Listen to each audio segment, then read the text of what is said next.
Good evening. You're watching the News at 6 with me, Ishan Russell. The News at 6 is all about the day's biggest developing stories, and we'll be filling in on them over the next half hour. But first, the headlines that we're tracking right now. Congress Vice President Rahul Gandhi kicks off campaign in Bihar, targets Prime Minister Narendra Modi in his rally in West Champaran. Top Janata Parivar leaders announce list of candidates for the Bihar polls. Protests outside Chief Minister Nitish Kumar's residence over ticket distribution. The Gujarat police detains Hardik Patel and his supporters to prevent a Patel rally near Surat. Internet services in Ahmedabad and Surat suspended as a precautionary measure. Japan marks historical policy shift. Lawmakers pass controversial defense bill to allow its forces to fight overseas after 70 years after the World War II.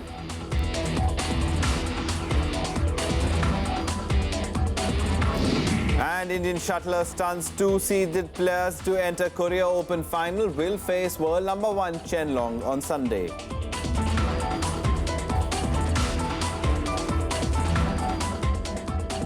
The top story this evening. In his first visit to the poll-bound state of Bihar, the Congress Vice President Rahul Gandhi addressed an election rally at Hazari Maidan in West Champaran. Mounting an attack on the Prime Minister, he urged the crowd to not vote for a suit-boot wali sarkar. Rahul Gandhi also promised that to the people that if voted to power, he would bring more employment opportunities to the state.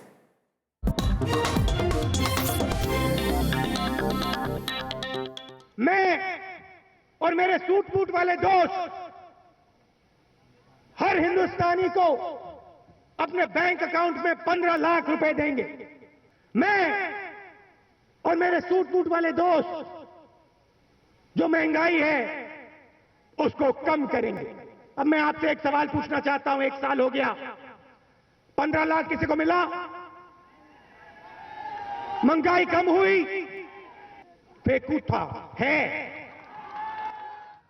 Congress Vice President Rahul Gandhi launching a scathing direct attack on the Prime Minister, saying that Narendra Modi had backed out on every promise he had made. Rahul Gandhi also said that this government had never worked for the poor.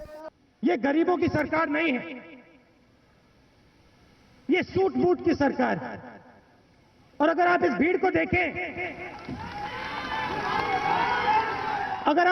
को देखें, तो आपको यहां suit पहना, boot पहना एक व्यक्ति नहीं दिखाई देगा। With the promise of more employment opportunities, Rahul Gandhi urged the people to vote for the Grand Alliance. हमारी सरकार यहां आएगी तो हम बिहार में रोजगार लाएंगे और हमारी पूरी कोशिश होगी कि जो गरीब लोग हैं, आप लोग जो हो, आप लोग सरकार में शामिल होंगे और आपकी सुनवाई होगी, कमजोर लोगों की सुनवाई होगी और युवाओं को हम 4 लाख रुपए क्रेडिट पढ़ाई के लिए देंगे। Rahul Gandhi shared the stage with RJD chief Lalu Yadav's son, Tejasvi Yadav. The JDU was represented by KC Tyagi. Earlier, he was received at the airport by Chief Minister Nitish Kumar. Bureau Report, Rajya Sabha TV.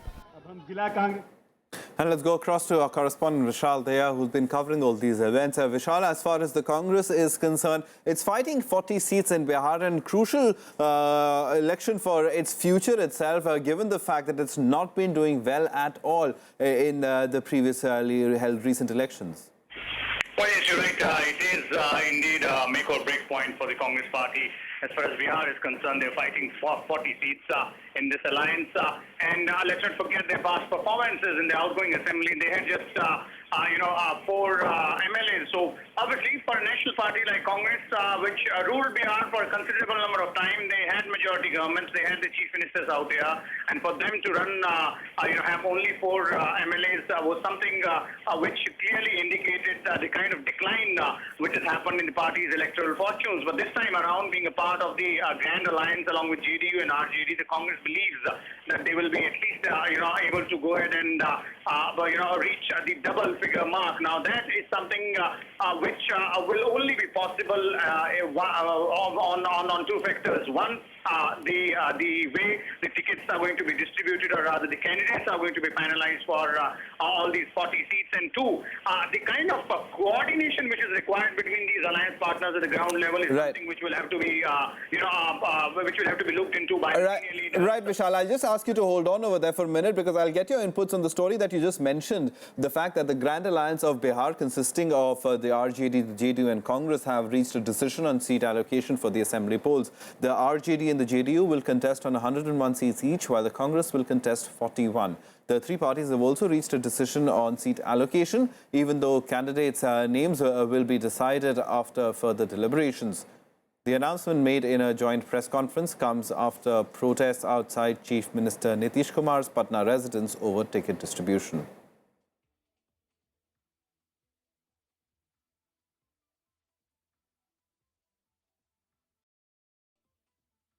All right, we tried to get you that information. Vishal Daya was at that press conference and he'll tell us. As far as the alliance goes, the Samajwadi Party is walked out of this alliance, is contesting alongside the NCP and the NPP. So in terms of the Grand Alliance, how does it look, Vishal? How does the caste calculus stack up for them? Well, if you look at the caste calculus and the combinations of several groups, community groups, which the alliance partners in the Grand Alliance have tried to forge, then overall it looks a little bit much better situation for all the three political parties. If in the first phase of elections, for example, there are districts such as Begusarai, Khagaria, even Bhagalpur and Samastipur. These are the areas which will go to poll on 12th of October in the first phase. Now, in these specific areas, if you compare the performance of these political parties vis-a-vis BJP as well and their alliance partner NJP, then it's quite clear. JDU was much ahead of its, of all these other parties in the 2010 assembly elections. That's the outgoing assembly. But in 2014 Lok Sabha elections, their performance dipped drastically, and they were left behind, way behind, somewhere on some seats, even on third and fourth positions. So obviously in these elections, and the reason behind that was that both JDU and RJD were fighting, both JDU, RJD and BJP were fighting separately in the Lok Sabha elections. But this time around, there is an alliance between JDU and RJD, and that alliance is further, boosted by the Congress's presence as well. So these three have come together, which clearly means that their specific vote banks, their dedicated voter will stay united with them. But as again, what I was saying was that, for these parties to ensure that they have a victory, specifically for the Grand Alliance, they will also have to ensure that their workers on the ground level, more so about RJD and JDU, their cadres stay united, work together, and if that is something which they can achieve, then this election might bring some cheer for them. Otherwise, they might have to start counting their losses. All right, Vishal, thanks very much for that. In fact, let's move on now. BJP Central Election Committee will meet in Delhi today to decide on the second list of candidates for the upcoming Bihar Assembly polls. The party released its first list on Tuesday, announcing nominations for 43 seats. The party will be fighting on a total of 160 seats. A CEC member, JP Nadda, said that the party is focusing on younger contenders to appeal to the masses. Those from backward classes and women candidates have also been given preference in the list.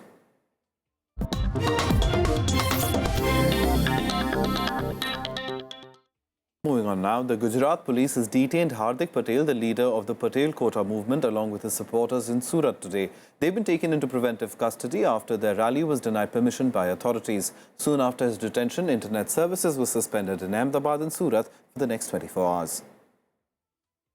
कल एक यात्रा सुबह से निकलेगी, लेकिन twist होगा उस यात्रा में कुछ। कल के कार्यक्रम के बिना परमिशन रैली निकलेंगे, लेकिन हम सविनय कानून भंग के साथ निकालेंगे, किसी को नुकसान नहीं करेंगे और आराम से 38 लोग निकालेंगे रैली। बीच में लोग जुटते हैं तो जुड़ने देंगे। Till Friday night, he had kept his plans under wraps. Hardik Patel has been raring to intensify the Patel quota stir for the past 2 weeks. Despite no permission from the authority, he planned to take out a truncated version of a long march on Saturday morning called the Ekta Yatra.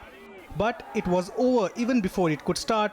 Hardik Patel and several of his supporters were taken into preventive custody by the cops. Gujarat की police और गुजरात सरकार सिर्फ इस गुजरात में हिंसा ही करना चाहती है। ये हमारा संविधान हमें इस चीज का हक देता है कि अपनी आवाज हम उठा सकें। ये पूरी तरह से जो है ये तानाशाही है, ये डेमोक्रेसी के खिलाफ है और जिस तरीके से गुजरात सरकार ने केंद्र सरकार के इशारे पे जो ये कदम उठाया है, इसका परिणाम पूरे देश में इन्हें देखने को मिलेगा।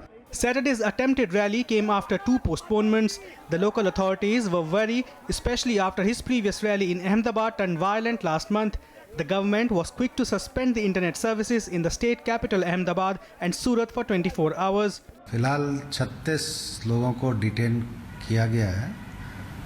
इन लोगों ने बगैर परमिशन रैली निकालने की कोशिश की थी और ट्रैफिक वगैरह अड़चन करने की कोशिश की थी, तो 36 लोगों को डिटेन किया गया है।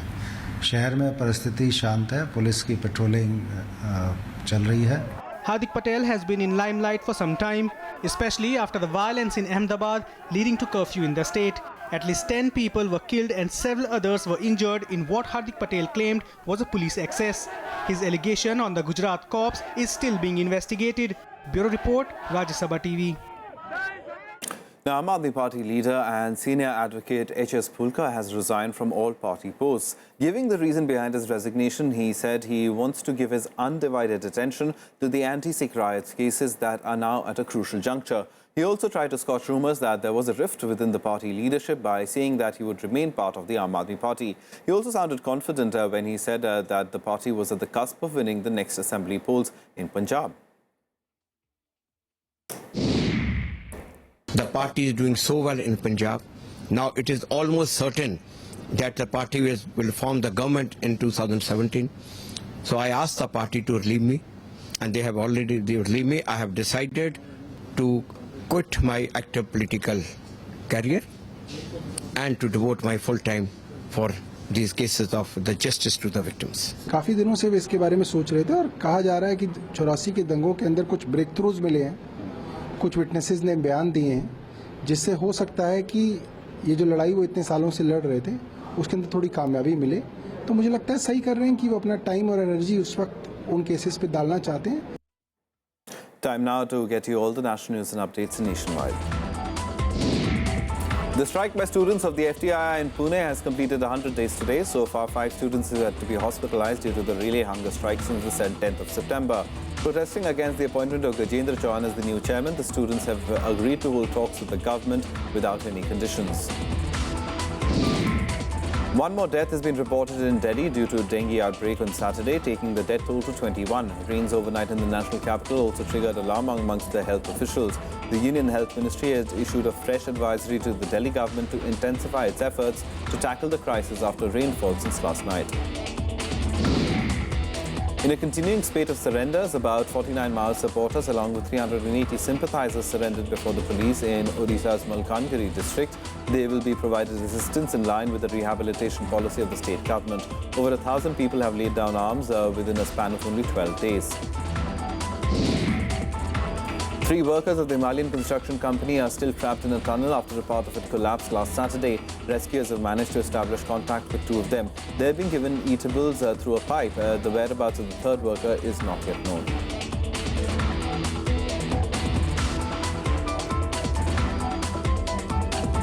Time for us to take a very quick break right now. Coming up on the other side, Greece gears up for crucial general election amid economic crisis. Tsipras eyes a comeback as PM.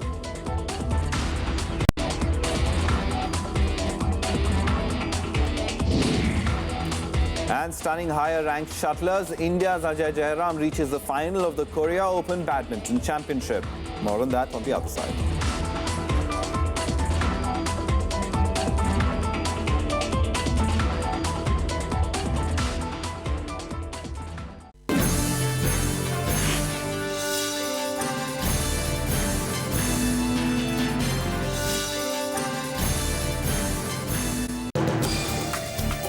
Today we bring to you Properties Eviction of Unauthorized Occupants Bill 2014. All the persons are occupying the work properties and the work board was not taking any action. The whole purpose is going to be defeated if this new provision regarding limitation or regarding the applicability of the provisions with retrospective effect is not inserted. Watch Law of the Land Saturday at 6:30 p.m. on Rajya Sabha television.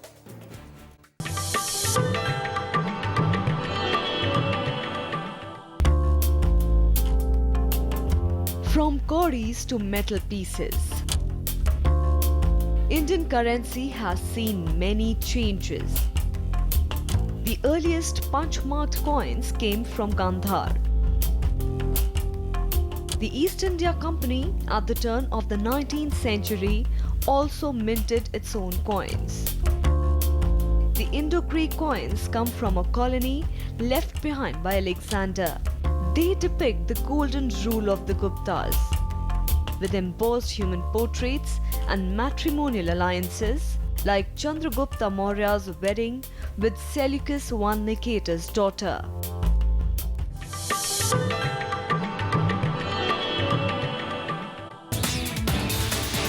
Hello and welcome to India's World. The Sri Lankans are very particular about their sovereignty, and they consider it very sacrosanct in a way. Use our influence with the Sri Lankan Tamils. Actually, the fire is on the Sri Lankan army, and no state can afford to have its army demoralized, as you said, after the victory. Watch experts discuss the fallouts of war crimes in Sri Lanka in India's World on Rajya Sabha television.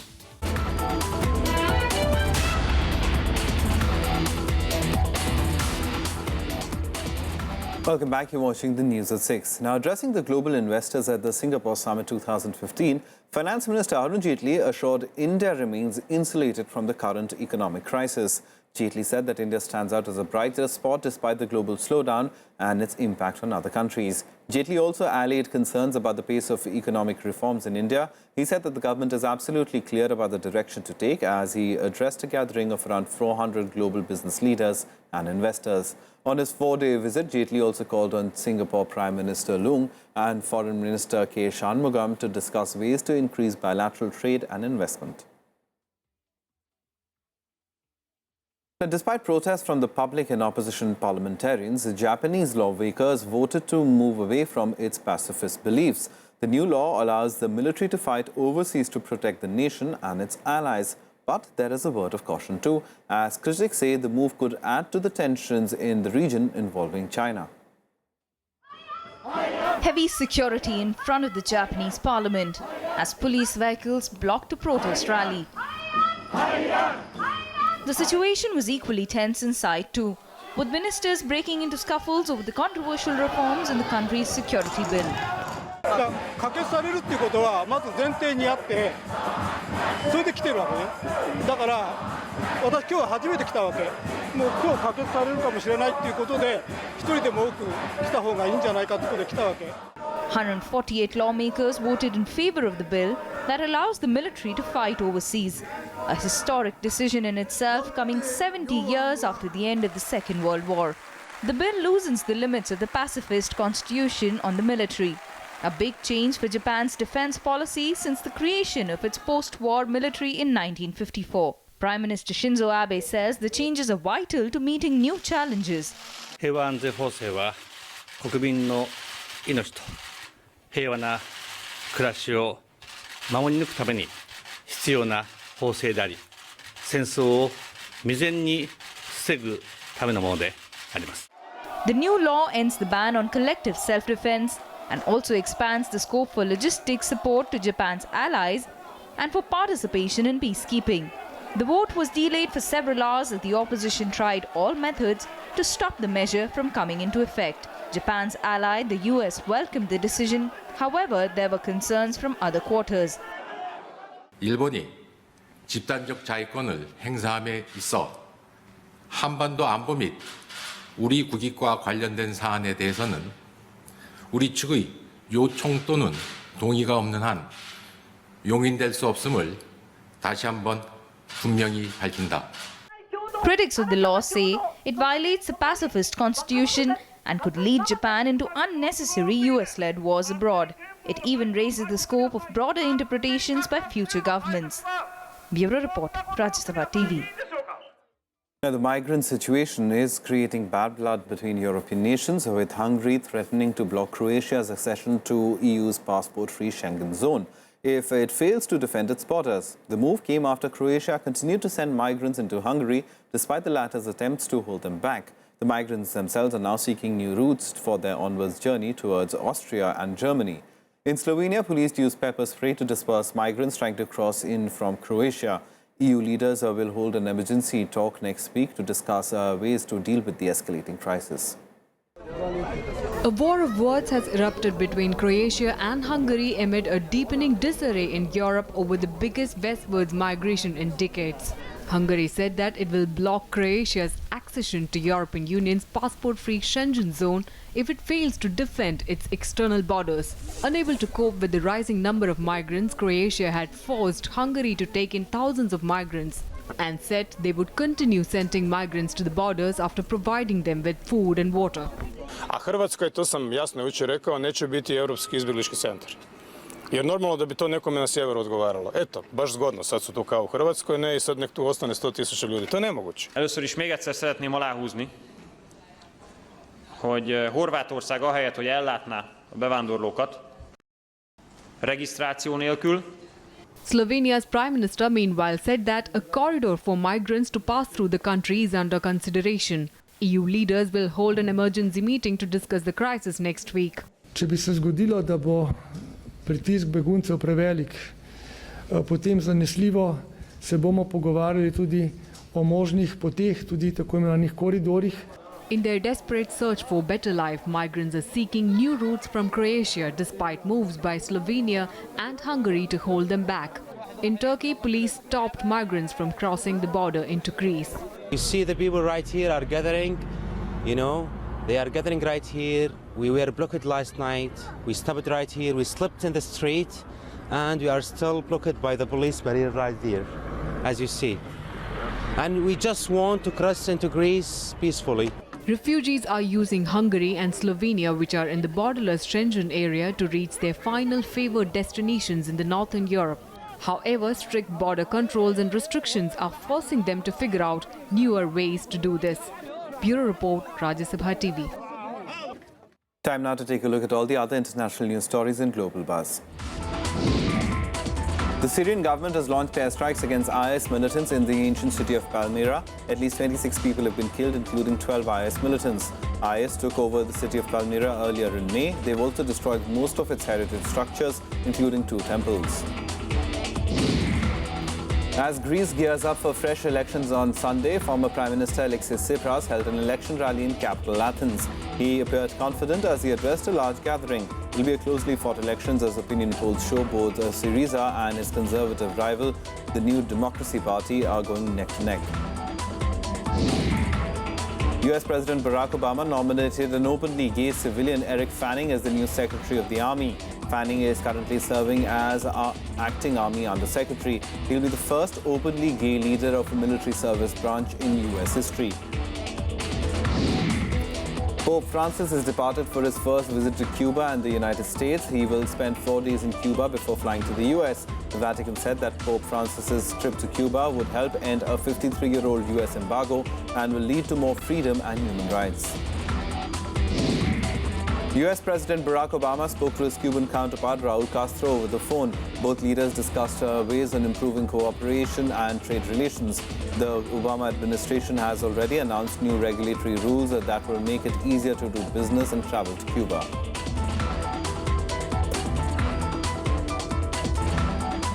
Time for us to take a very quick break. Coming up on the other side, all the sports news. India in trouble after the Czechs in the Davis Cup after Pace and Bopana lose a doubles match. More on that on the other side.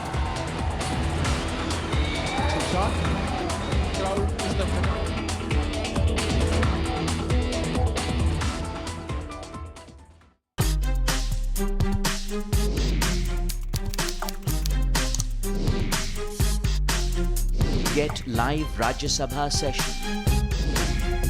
News, views, reports and analysis you can trust on social media. Subscribe, follow, like Rajya Sabha Television.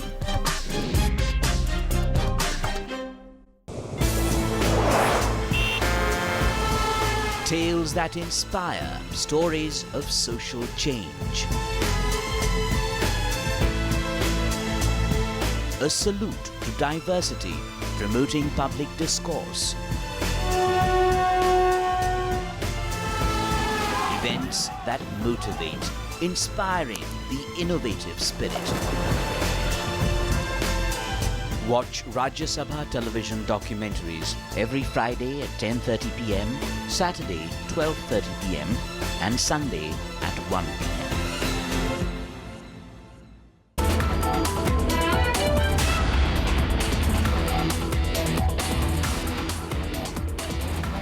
Welcome back. Here watching News at 6. Time now for all the sports action in Sports Beat. Indian shuttler Ajay Jairam continues to stun seeded players at the Korean Open. He sealed his place in the final after pulling off an upset over world number 7 Chao Tien-chen of Chinese Taipei. Jairam won the match in just 2 games to set up the title clash with world number 1 Chen Long of China. Earlier, he notched up a stunning 3-game victory over higher ranked Japanese Sho Sasaki to reach the semi-finals on Friday. The doubles pair of Leander Paes and Rohan Bopanna lost their doubles match against Czechoslovakia in the Davis Cup World Group Playoff on Saturday. Paes-Bopanna lost to the Czech pair of Stepanek and Pavleček 7-5, 6-2, 6-2, handing the visitors a 2-1 lead in the 5-match tie. India will now have to win both their reverse singles on Sunday to move to the next stage. Australian Bernard Tomic fought off a fight back by Britain's Dan Evans to draw his team level at 1-1 on the first day of the Davis Cup semi-final. Britain had taken the lead after world number 3 Andy Murray beat Thanasi Kokinakis in the first singles match.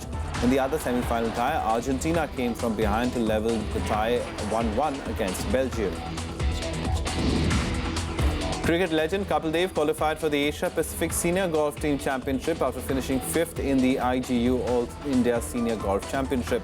The 1983 World Cup winning captain fired a round of 9 over 81 on the third day for a total of 23 over 239.